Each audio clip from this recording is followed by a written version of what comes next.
take a little bit of clay. I start it in my hand. Not really. I roll it.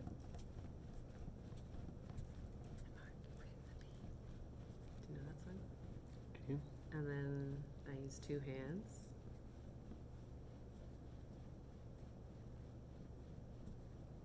And then I usually cut the ends off because you can see sometimes they get hollow. Hmm. Yeah.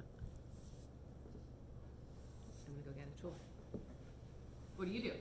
I take a chunk of clay. I start it in my hand, but I just kind of give it a squeeze. I don't actually start rolling it in my hand. So it starts to get longer like that. I make sure my surface is clean so I'm not going to roll chunks in it. And then I like to talk about the sideways pressure and moving your hands because you want it to get longer, right? And so I force the students to just start by rolling it like that, and then bring it back. And then when you get used to it, you can go back and forth.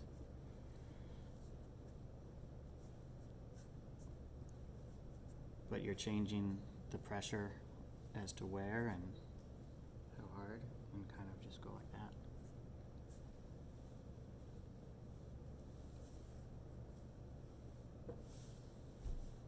That's how I roll a coil. That's a nice coil. That's a nice coil. Sometimes people will roll coils and they'll look like this. Have you ever seen this kind of coil? I've seen that coil. That's a frustrating coil. Yeah. When you're trying to get it round. It's not round. And the reason is that I'm just flipping it like this instead of rolling it. Well, and I found that the clay, when you just flip it, takes to the contour of your hand. That's why I talk about spreading side to side. Spreading your fingers? Yeah. Like such? Yeah, but I like there's this whole motion that I use. Someone told me just last year I learned this trick that if you use this part of your arm, then you don't have the contour of your hand to make it floppy. Who told you that? That was Bernardo. Shout out to Bernardo. Thanks, Mr. Tape.